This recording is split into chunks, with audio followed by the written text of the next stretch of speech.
Hi guys, this video is just a quick video about some general deaf cultural kind of what goes on in the deaf culture. If that you might, especially if you don't really have any experience in it, and something that, especially if you want to get more involved, it's good to know some rules per se. So one thing is that you never want to call a deaf or hard of hearing person deaf, mute, or hearing impaired. Extremely offensive. I get called hearing impaired all the time, and I get offended because I'm not impaired. And a lot of this kind of stretches into the medical field is because we look at stuff as impaired if something's not by the book. And that's not okay, especially in this type of culture. So you want to stay away from that. You can say, hearing loss, deaf, or hard of hearing. Perfect. No need to put impaired there. We're not impaired. We have full function. We can do anything that we want to do. We just can't hear, or we have some hearing loss. That's it. And you don't want to say, can you speak?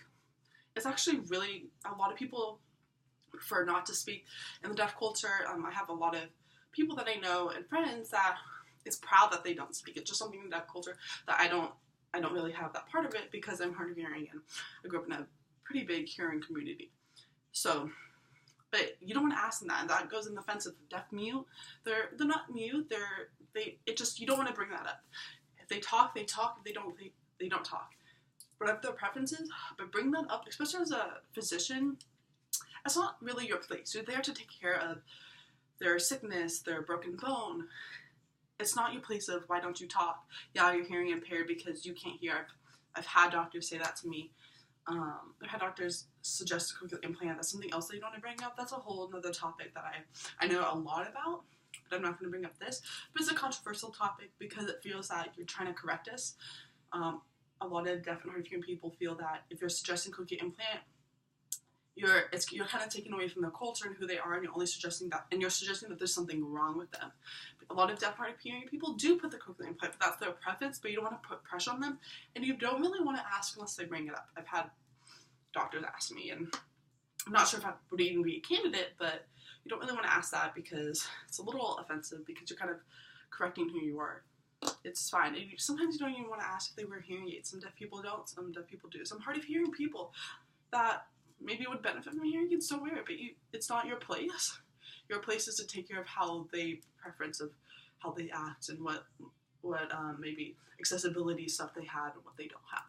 So that's just something that you want to be careful, and that's kind of reflects the deaf culture, but you don't want to say at all, actually, and it becomes offensive because, again, you're there to better your patient and not accuse them and not make them feel bad or make them feel uncomfortable, which happens way a lot in the medical world, which is why some people, the deaf and hard of hearing, do not go to doctors, which is why the deaf culture and the deaf world has a increased heart problems and obesity and stuff like that. It might not be obesity, but it's definitely, I know heart failure definitely increases in the deaf culture because they don't like to go to doctors because of this language barrier and this lack of deaf culture and lack of deaf rights from the medical point of view. So that's something else. Another thing is when you're talking to a deaf person and you're signing, you don't want to look at the hands. You don't want to say, okay, A, B, C. You want to look at the person. You don't want to look at the hands. You're looking at the person. You're looking at the kind of eye contact. You're looking at their facial expressions. Maybe their lips are moving. That, not their hands. You also don't want to interrupt them.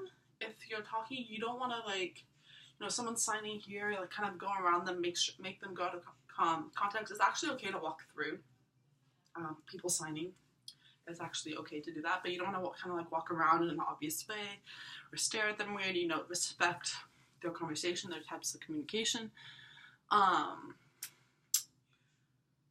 You don't, as a person signing, you don't want to be, don't be afraid to use facial expressions. Some people, when they first start, they feel weird about all these facial expressions, but that's how you describe who you are when you're angry or when you're sad. You're expressing as your face. That's why you also look at people's face. Don't be afraid to look weird or act weird when you're doing facial expressions, or vice versa when you're receiving facial expressions. ASL is a very visual language. Don't be afraid of that. That's just something else I want to say. It kind of falls in a little bit of the deaf culture because that's how sign language is. Another thing is you might see little d and uppercase d. So little d is if you are deaf, if you have hearing loss, you're little d. Uppercase d is kind of, you can be little d, and uppercase d can be just little d, blah, blah.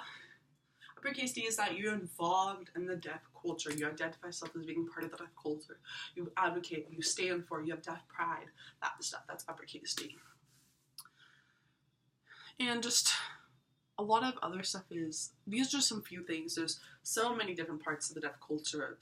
Literature, more about ASL and the rights of having ASL. Like, another thing I'm going to say is that ASL is a right. I feel that everyone should, I feel like every high school should teach it.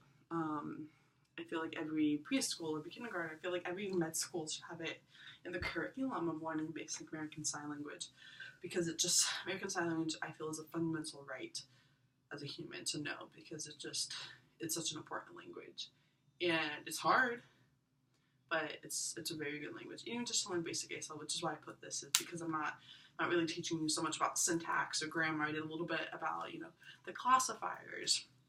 But that's, just a little bit, little words. Just something that helps your communication, with deaf people. So it's just something that I just want to help. So these are just some little tidbits of what deaf culture is like. And if you see someone that's deaf and you see these, maybe this conversation, not to interrupt it, to look at their, their face when they're talking, not their hands. You're not being rude to them. You don't want to also talk. This is something that in sign language classes you learn voices off.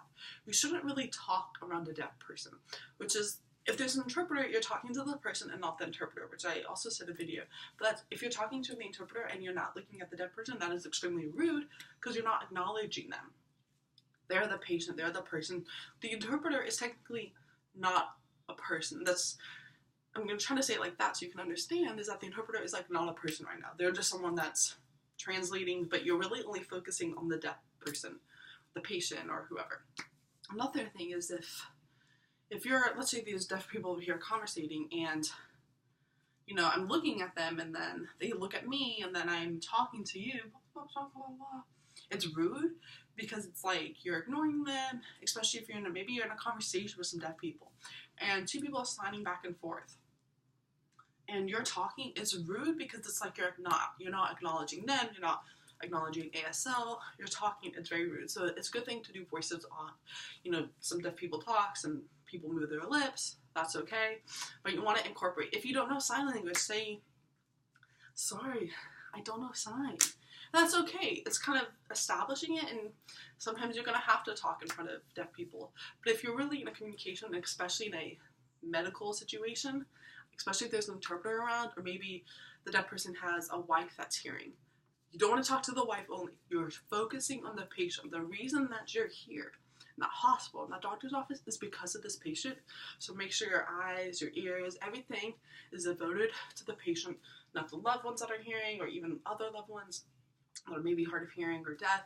Not the interpreter, the patient. And another thing is, I'm going to say that I feel like some people that are coming in, deaf people are very blunt and very direct.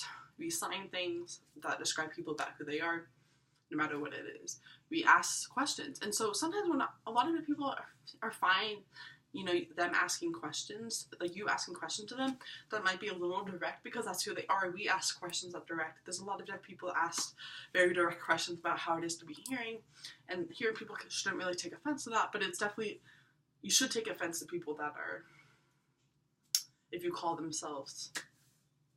hearing impaired, that should take offense. But otherwise, feel free to ask questions and maybe say, is it okay if I ask you some questions about being deaf? That's okay. But these are just some deaf culture things, a long video, but I really hope you enjoyed it, and hopefully you paid attention, and hopefully this would benefit you in your medical journey.